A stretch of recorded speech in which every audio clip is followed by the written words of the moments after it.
Bienvenue, cinephiles. Today we embark on a journey to the vibrant streets of Paris to uncover the enchanting story of the French New Wave. It's a tale of rebellion, creativity, and the birth of the cinematic revolution. Bonjour, film enthusiasts and history buffs. Join me as we unravel the mesmerizing history of the French New Wave. Grab your berets and let's explore this remarkable movement. It's the late 1950s, and the world of cinema is experiencing a period of stagnation. Hollywood's glossy productions dominate the screens, but a group of young, passionate filmmakers in France are ready to shake things up. They were tired of the conventional storytelling. They wanted to break the rules and make films that reflected their generation. The French New Wave movement was driven by a group of young auteurs who were unafraid to challenge the norms of traditional filmmaking. This included now legendary filmmakers like Francois Truffaut, Jean-Luc Godard, Eric Rohmer, Agnes Varda, and many more. The French New Wave marked a significant departure from the classical studio-bound French cinema of the time. Filmmakers were inspired by American films, especially those of directors like Alfred Hitchcock and Orson Welles. They embraced a handheld documentary-style approach, focusing on authentic performances, real locations, and improvisation. This French New Wave gave birth to some of the most iconic and influential films in the history of cinema. The 400 Blows by Francois Truffaut, Breathless by Jean-Luc Godard, and Hiroshima Mon Amour by Alain Resnais. These films embodied the rebellious spirit and the artistic experimentation of the movement. All right, thank you guys. That was the history of the French New Wave, a brief one. Make sure to go back and look at it more. But I invited my friend Trevor Stottlemyer here from Ambassador Radio to come on and talk to us about the French New Wave, a subject he knows a lot about and loves. And I'm so thankful you could come on and talk to me today, Trevor. Well, thank you yet again for having me. It's always a pleasure. It's always an honor. And thank you for humoring me as a armchair film historian. To say one knows a lot about the French New Wave, it's impossible because it's so massive. So, well, if anybody does, though, I'm pretty sure it's you, because it is such a, for me, when going to film school, and I never really knew much about the French New Wave until I got into film school. Mm-hmm.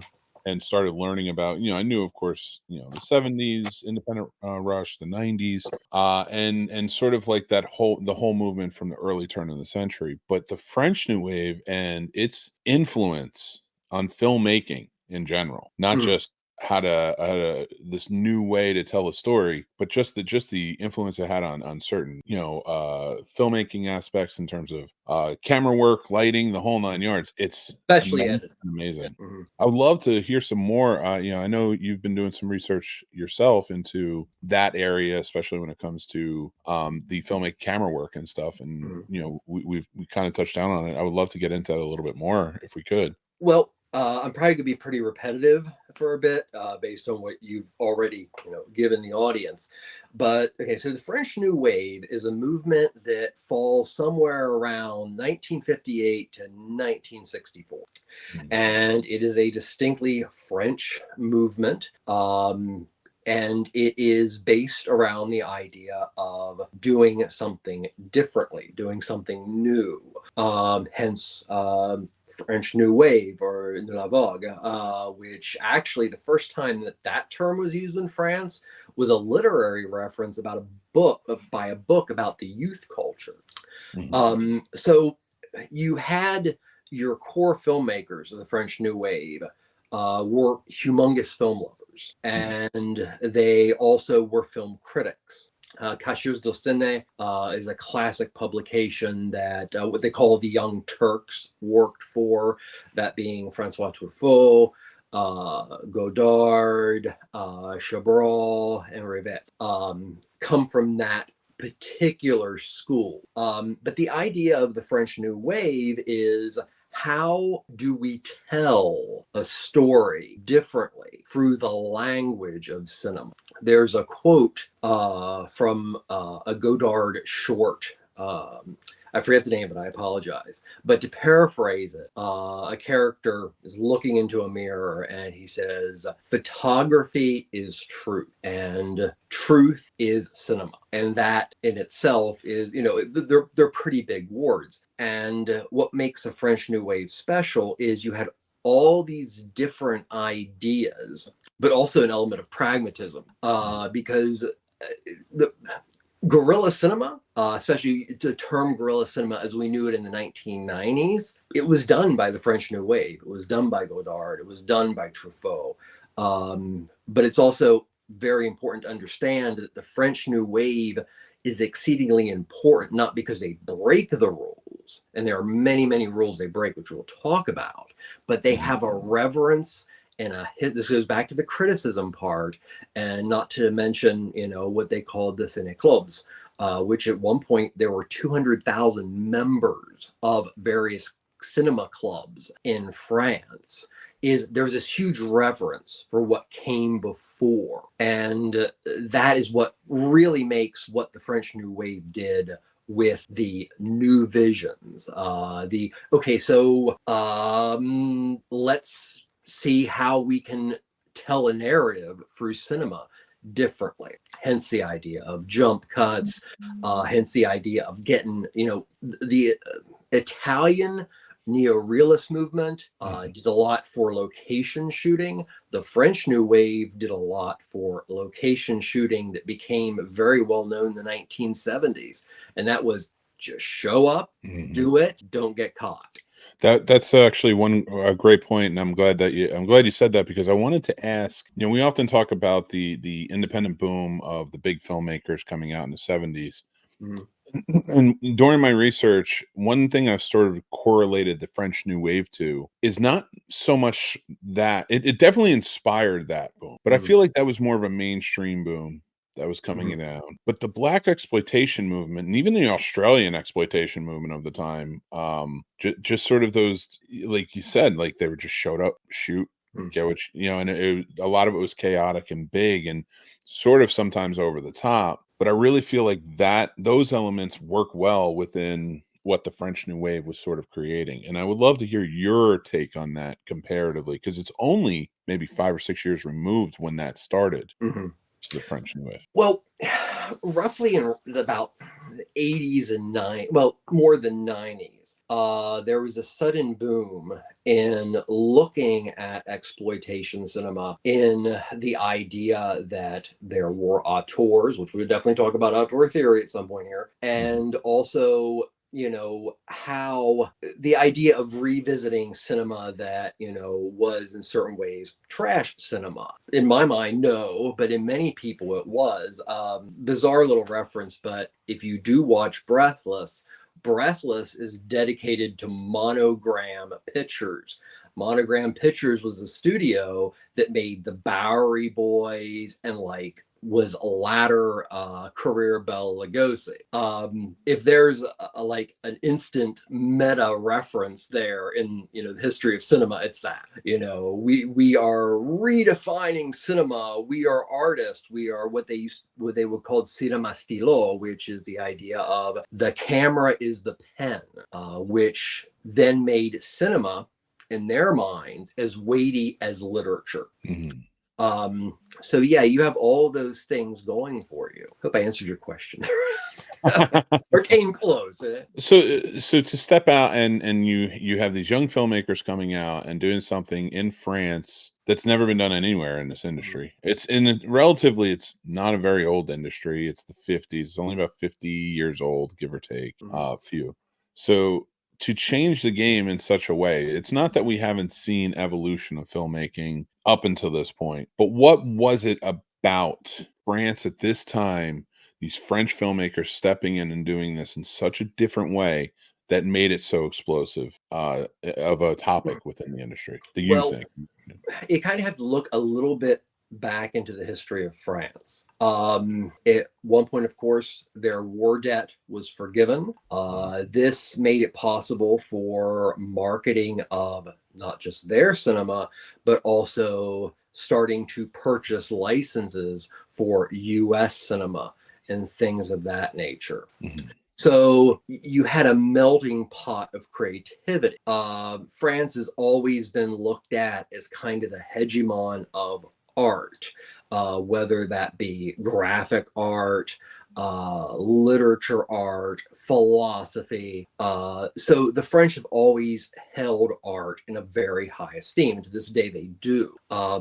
This was not everybody's take on things, but it made it possible for filmmakers to, step outside of the confines of what the rules were. So you had, Truffaut, Godard, Alain Resnais, so many of these filmmakers that went, but here's what the pragmatism is. They influenced low budget cinema. Back to your thing about, blaxploitation, things like that. There was a pragmatism to their editing. There was a pragmatism to their creating literally machinery to, put a camera on. It was economical, but at the same time, it made you feel a narrative as opposed to being told a narrative. So if you look at classic Hollywood cinema and even some of the previous waves, the goal is to edit or create a narrative. There should be a pacing. There should be that. The French New Wave, you could have a scene that would go in a classic Hollywood film, blah, blah, blah, blah, blah, blah, blah, blah. And the French New Wave would, play with time. A jump cut could mean, instead of like a 2-minute scene of somebody being in a car, take that 2-minute scene with jump cuts, and it seems like it's been a 7-hour drive. So. Well, and I'm glad you actually brought that up, especially the non-linear, because we had touched on Tarantino, and I think after Tarantino sort of ushered that in with the idea of Pulp Fiction and Reservoir Dogs before it and such, we hit like a mad dash of so many filmmakers doing it, of course, but it is not anything new, like I'm so glad you brought it up here, and it isn't even new before French New Wave, but it was very niche. Mm-hmm. Well, I'm going to reel it back just a little bit, if you don't mind, because the elephant in the room has not been talked about, which is auteur theory. And auteur theory is very, very simple. It is the idea that the director is the author. It's that simple. And this is the French New Wave, brought it to the attention. They're like, this is what we do. We author our film. But yet again, goes back to the whole concept of why the French New Wave is so important, because as critics, they were already looking at Sam Fuller. They were looking at John Huston. They were looking at Kurosawa. And they were going, they're doing it differently. How can we break the rules by manipulating the rules? Well, and that actually to the point where I was going with that, because we're going to go into the auteur theory, and I wanted to touch down on Orson Welles almost even in Hollywood having such final cut at such a young age, and then making a movie, arguably one of the most famous movies of all time, that flopped immensely for that studio. I do like the idea that 15 years later in France, these young filmmakers are stepping back out and saying, we'll just make our own movies, like that creating that movement. And it is tied to the idea of, the film industry doesn't want you to have that. These are cash cows, not art. This idea of like a rebel movement happening in other areas of the world, and this one really taking over the film industry. What do you think, in your opinion, and based on your research and such? I'd love to know, what do you think it was about France? We talked about France and like their economical past, things like that, and just kind of their, the idolism of it. But what do you think at this moment, this time, like Francois Truffaut and Goddard stepped in and was like, and just, like it's this now or never movement. Like they get together. What do you think kicks this off, in your opinion? What do you think is the catalyst that really ushers in this movement? The Cahiers du Ciné, of course, is very important in the growth of the concept. You had filmmakers that spent their life watching movies, loving movies, criticizing movies, and I hate to quote Godard again, but I'm a Godard guy. Godard at one point was asked, about the difference between being a filmmaker and a critic. And to paraphrase him, he basically said there's no difference because, to me now, because the French New Wave, like the dogme cinema, there was a loose rule book, but it was very loose. Like dogme, all rule books are made to be broken. Into the filmmakers. Okay, great. Really, we're part of this movement. You have Agnes Varda. We talked about Alain Resnais. Francois Truffaut, Godard, Eric Romer. More, there's about a good maybe like 10 filmmakers that stepped out of this that were really kind of the movement within itself. Their films, such as like Breathless or 400 Blows, are so wildly out there in terms of imagery, in terms of and story and such. Why do you think audiences took to it? Like, because it seems so fresh and so new of a perspective from a filmmaker.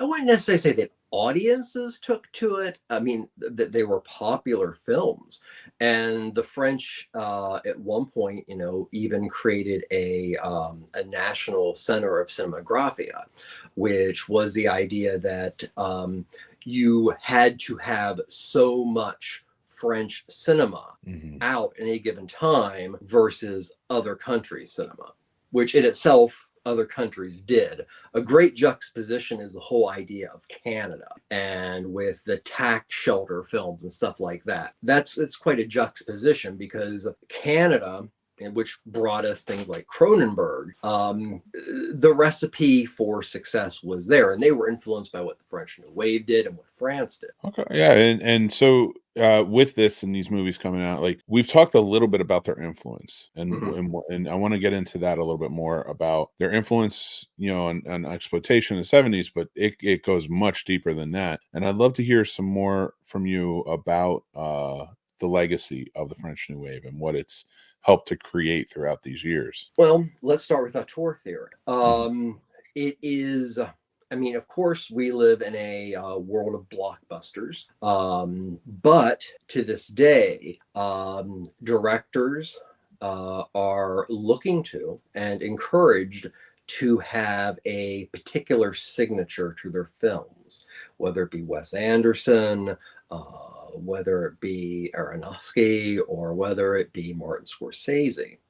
That's one of the biggest long-term impacts as far as concepts of what cinema is. Then we have to go again and look at the mechanics of cinema. The camera to them was, as I said before, like the pen. You are the author of your novel. Also, French New Wave loved the idea of, because adaptation was a thing.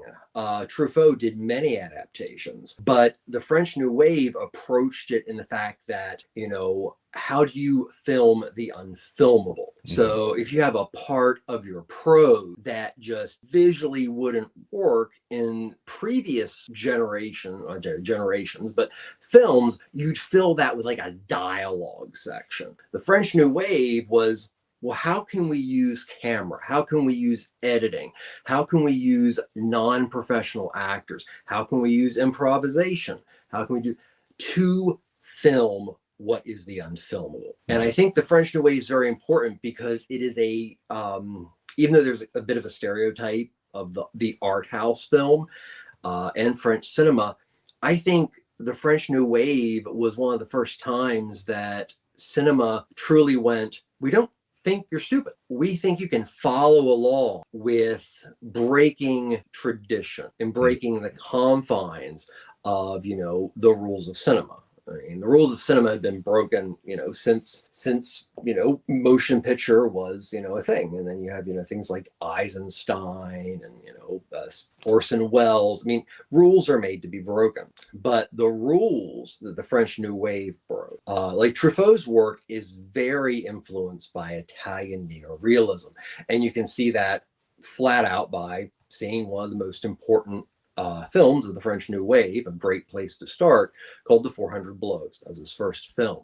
So, literally, how to construct a narrative and tell it through images as opposed to a traditional narrative structure. You have to really give a lot of credit to the French New Wave. I mean, you got to give credit where credit is before, but by also having fun with cinema, it became part of the cinematic vernacular of the entire world. Not to mention the whole aspect of the French New Wave is the first of what became an age of waves. The Japanese New Wave, which is one of my favorites, the Czech New Wave, the British New Wave, the American New Wave of the 1970s. Mm-hmm. It starts really rolling based on French New Wave. It's still it's so amazing to me because you know what it is. It's when I talk about this and talk about how the French New Wave has its hands in so many things, like it really does spawn from here. And you know, your general movie fan may not know that. It's hard a lot of times to get people to watch foreign films, you know, from this country, and you know, but you The know, subtitle curse. the subtitle curse for sure, absolutely. But you know, when it comes to these films, they're so experimental. They're so out there in a lot of their tones, a lot of their the way they're editing, the way they're filming and such. It's a very much a culture shock on the time. Mm-hmm. Why do you Oh, think that maybe it had that? Is it because of the changes, or do you think that maybe its influence came to younger filmmakers coming up and so on all throughout the years? Is it because it was different from the time? Is it we weren't getting these Hollywood productions? Like this is just something that sticks out like a sore thumb that people wanted. You think that maybe that's why people wanted to emulate it so much and it influenced such a wide variety?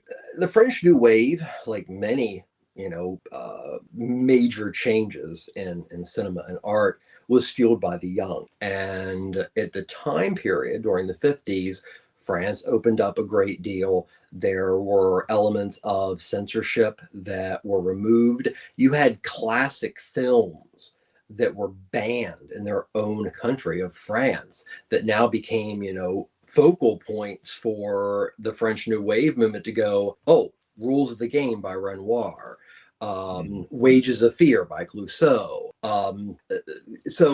Yet again, hello, Tilly. Yet again, the French New Wave movement there's a love of cinema. I mean, as you go through and watch the French New Wave, you see people like Sam Fuller. Godard's first film, Breathless, actually features a cameo by Jean-Pierre Melville. And he was also one of those proto new wave figures that specialized a lot in action and like Les Samurai or Le Cercle Rouge eventually. So his work and also Franjoul's, they were just so excited because as they were getting ready to make cinema, a lot of films that were not available to them in their own country started influencing. So yeah, like any movement, it's an excitement with youth culture. There's a continual narrative of censorship laws have been loosened. So yeah, I mean, I think that's why at that time French New Wave happened. It also was a synergy of friendship. I mean, Truffaut, Godard, Chabrol, these people hung out together. These people went to these cinema clubs and talked about their love of cinema and analyzed cinema and then went and wrote essays about it. They lived, breathed, and pooped cinema. And it excited. I was going to say, I'm so glad you said that because it's so, you know, that I really feel like that's how you get those clusters of really like outstanding filmmakers. Mm-hmm. You know, we hear it a lot. Like, you know, we see it in the 70s, see it in, see it in every decade. We see these cluster of filmmakers sort of come on the scene, no matter what level they're at, and they always seem like friendly, like it's like it's a circle. And then when they get in, but they're changing the game in a lot of respects, and that goes on seems all over the world. It's sort of a universal idea. Going on, we're kind of wrapping up here. I want to talk to you about your personal feelings about the French. Okay. The movies that came with it. Okay. I've always loved the French New Wave. This one's for John. I love Jean-Luc Godard. He'll get it. Especially like Jean-Luc Godard because he is the most playful, but also the most extreme. His main interest, of course, was how to truly, retell the story with the camera, but also start focusing on, smaller things, the daily life. But the daily life can be dangerous yet fun. So yeah, I do like French New Wave. It's been really nice to revisit it. I have to point out some personal favorites. that I recommend that, anybody who watches the video or watches us here check out. And of course, is Breathless by Jean-Luc Godard, The 400 Blows by Francois Truffaut, Hiroshima Mon Amour, which was an Alain Resses film. Now, this is interesting. So your Cashiers du Ciné directors that I talked about, the Young Turks, are referred to the right bank, and the left bank are more filmmakers like Agnes Varda, Alain Resses, that they've been in the film industry already, and they're already playing around with it. And the French New Wave opens the door for them to do whatever they want. So in that respect, Alain Resses is I'm a huge fan. So Hiroshima Mon Amour, which is a film that began as a documentary on Hiroshima, and it was changed eventually to become a romance between a Caucasian woman or a French woman, I think specifically French Caucasian, that's a thing, woman and a Japanese man. So you have this documentary footage and everything juxtaposed with a romance, and it's truly beautiful. He also made another film that is, I think, the treatise on utilizing a camera to tell a story, and that was The Last Days of Merriment. Highly recommend that.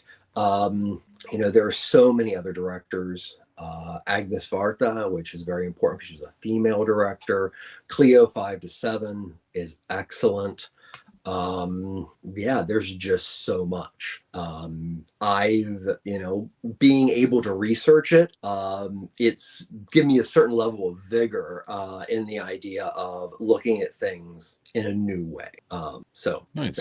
I love that. And you give such wonderful insights about it, and you're so passionate about it. I thought it was just baffling, but thank you. So. No, I just want to say I really truly appreciate you coming on and discussing with us a bit tonight, and talking to us about the French New Wave and its influence. And still, you see influences of it even today. They changed the game with this movement, and it's so very cool to see. And I especially think I see a lot of influence in this of the French New Wave, especially nowadays in TV, if that makes sense. Oh yes. Well, And all contemporary media, in my opinion, is highly influenced by the French New Wave. Yeah, definitely documentaries. I think it changed the game on documentaries. Well, one way to look at it is, so expressionism, the classic Hollywood system, the Italian neo-realist movement are like building blocks. And the French New Wave were a group of critics, film lovers, and eventual filmmakers that just pushed, and it was a domino effect. And that's why I personally feel the French New Wave is as important as it is, and needs to be discussed as the catalyst for every other country to bring in its own new wave, much less the idea, which we love to do, I know I love to, of re-examining films and putting them in a movement. That can be done for, blaxploitation, giallo cinema, all these things. Within, this is the thing. So you look at like a genre film, which I have to say, Breathless is a beautiful love letter to the genre film, which also connects it to, Quentin Tarantino. But Jean-Paul Del Mundo wants to be Humphrey Bogart, and it's so obvious. And the French New Wave was kind of the first time that film references were knowingly used. So, which, everything now is a reference. Just looking at the work of Quentin Tarantino, and that was a huge thing. But revisiting cinema and actually going, wait, Larry Cohen, who was a B movie director, was an auteur. John Carpenter. The list is crazy, but it's all about directors putting their stamp on the style or the storytelling. Now, the best case scenario for an auteur, and then I'll say, is somebody who directs, rights in films. And, that's a real traditional take on auteur. But Yeah. yeah. Yeah, no, and it's just again, it's the auteur. It's not so much a theory. We have so much proof about what great things we can get Mhm. from auteurs coming in and having full control. We also have plenty that show you they shouldn't have had it. But I am so glad that this is a movement that Mhm. exists, and it brought us so many things that just made films so much better, Mhm. just way better, and clearly has no influence on the 80s whatsoever, just everything outside of the 80s. It's a big Well, the big thing is, and we talked about the camaraderie of the filmmakers of the French New Wave, and this can be connected to the camaraderie of the filmmakers of the 1990s in the United States.